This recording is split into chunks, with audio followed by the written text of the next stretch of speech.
everyone, I've got a few things to share with you today, so we'll start with a few makeovers that I've done recently. First we've got this Cindi Mermaid. She came up lovely, there was nothing much wrong with her anyway, she was fine, but her hair feels quite thin to me. But when I looked, it's not sparsely rooted, and I can only conclude that it's because she's got this crown on and they couldn't root as much hair in. I don't know. She doesn't seem to be missing any hair plugs or anything. It just feels a bit thin, that's all. But anyway, she's come out lovely. She's fine. Pleased with her. Then we've got this mermaid. Her hair's come out pretty well actually, considering I haven't recurled it or anything. It did come out pretty well.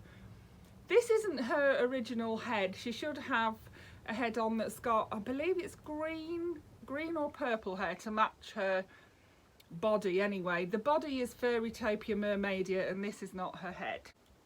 And the same with this girl. She has had a body swap. She should have pink hair. I have actually ordered a few dolls' heads so I can swap their heads and give one with pink hair and one with green to match them a bit better than they are already. She's been, you can see the colours rubbed off of her bralette thing there, so I don't know, I might repaint it, I don't know. Anyway, that's her. Hair's come out lovely, she's come out nice and clean, and she is a pretty doll, but that's not the original head that should be on that body. Then the third one, I'm not even sure this is the correct head for this body. This doll should have a dark head like it is. The head is very similar, but it should have a streak in the hair, which it hasn't got. So I don't know whether if I was to warm it up or cool it down, whether that streak would appear, but I don't think so. So I think also that that head is not the right one for that body. But that's her. She came out lovely as well. And then I've got this big mermaid. She's a really long one compared to these. Here we are, look. She's like a whole tail fin bigger. Yeah, she just seems quite a lot bigger than the others are. And she does have blue and pink and purple in her hair. Then this girl, she's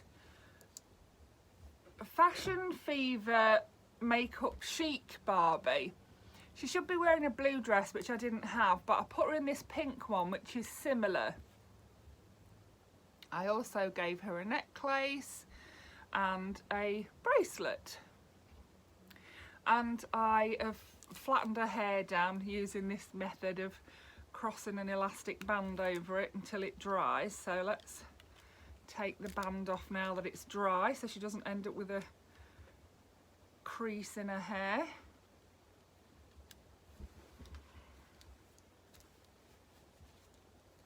There we are. She's got a little bit of a kink in there, but it'll come out, it'll be fine. But she is a beautiful doll, and thank you to Lawrence at My Vintage Brats for telling me about her. Lawrence is really good at identifying dolls, so yeah, you should pop over and give his channel a like. It's my Vintage Brats. Yeah, he's very knowledgeable about his dolls, and he does help me a lot with identification. So yeah, if you're interested in that, pop over and give him a like. He's called My Vintage Brats, but he does do other dolls as well. Then we have got the Atari Inferno doll. She was fine. She had a mark on her face which came off straight away, and she did smell slightly of cigarettes. It was only a very faint smell of cigarettes, but I just gave her a wash anyway, and she's come up lovely, and they smell gorgeous. I've been using that gold fabric conditioner on them, and yeah, they smell absolutely beautiful, they really do. But yeah, she's ready for display now. Can take her hair straightener off as well. There we are. And I noticed as well that she's actually got a tattoo on her leg, look, like that. And then I have the Magic Eye Cindi. You can see she's had to have a fringe held down while it dried because she had one little bit that was sticking up, so I popped that elastic on just to hold it down. She's so funny, I love her eyes. Here we go, into the middle and then to the other side, into the middle and to the other side. It's quite freaky funny to me, that is. Yeah. She's a gorgeous doll though. Yeah, she really is, and her hair's come out lovely. You can see she's got a bit of a mark where the elastic band's been, but that'll soon come out. There's no problem with that. It is beautiful, her hair is. And her dress came out really well.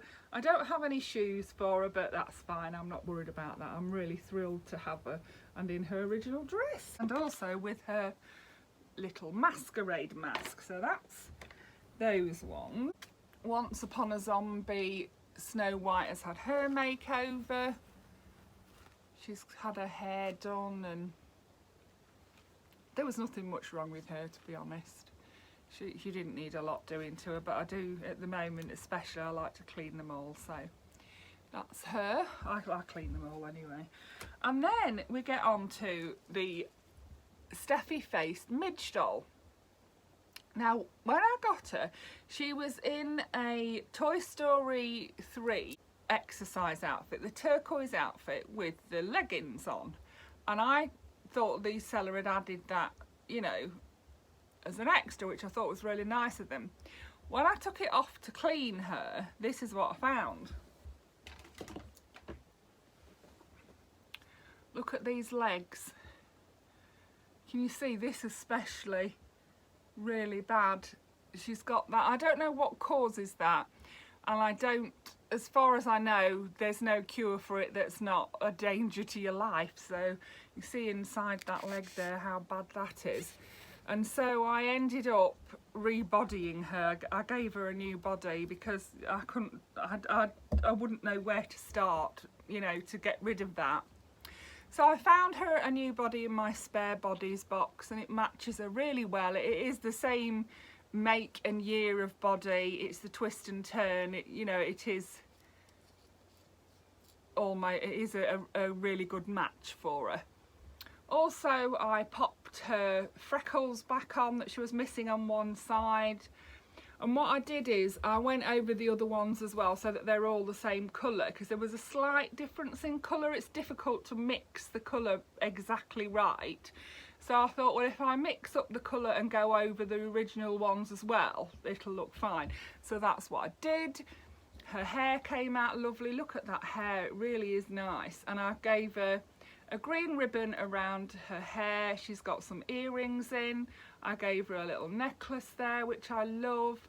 I've made her this little fitted dress with a green belt, given her a little bracelet there, and she has on some gold shoes because I thought they matched pretty well. So yeah, that's her. Really thrilled with her. She really is a lovely doll.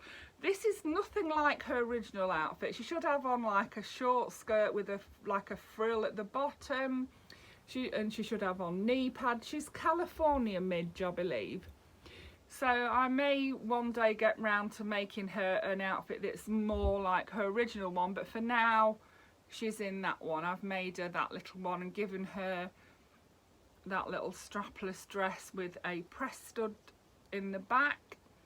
Yeah, I'm really pleased with her. I really love her in that little green floral print fabric. That fabric I've had for a while and was thinking, oh, I need that for a redhead doll. So really love it on her. I think she looks lovely in that. Really thrilled with her.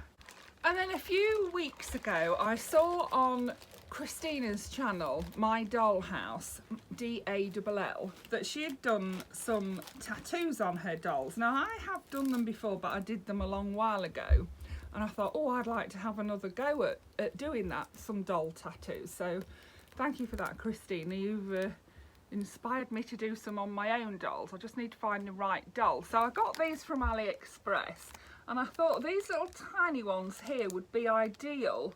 You see there's a little rainbow, there's little flowers, star, hearts. Even one like that would go on the back of a doll, wouldn't it? There's a little tiny dog there. And there's a little tiny bear. I think it's a bear just there. Yeah. And there's even a little squirrel. Look at that squirrel. But I thought they were ideal to go on the back of, to go on a doll, aren't they? And then I've got these ones. They're a little bit bigger than I thought, but I thought, well, if they're too big, I'll just give them to Rosie. She'll enjoy playing with those. But there's that love probably I could use, and the little wand and the shooting star. And maybe if you got a curvy doll, you could put one of them on the back. Maybe, you know, one of the smaller ones could go in the middle of a curvy doll's back. That one, which I think was a gift, but Rosie will enjoy that. This one I love. This is one of the ones that Christina used on her doll. I think it was this one here. She put it in the middle of a curvy doll's back and it looked really good. But I liked the fishes and the starfish on here, and I knew that Rosie will love these. So yeah, I really liked those. And then finally I got this set. I mean, they were pence. They weren't expensive. I got them from AliExpress and they came in about 2 weeks, I think. So on this one you can see there's that little butterfly, hearts, and these are more the size I personally was looking for. You could cut that bird off and just have that bird. There's this little butterfly here. Compared to the doll, they are, to me, they're, you know, they're a good size. I like these stars here. That would look good in between the shoulder blades, I think. So yeah, that's a project that I'm going to be working on as well. So that was my dolling for today. I hope you enjoyed that. Thank you for watching. Bye for now.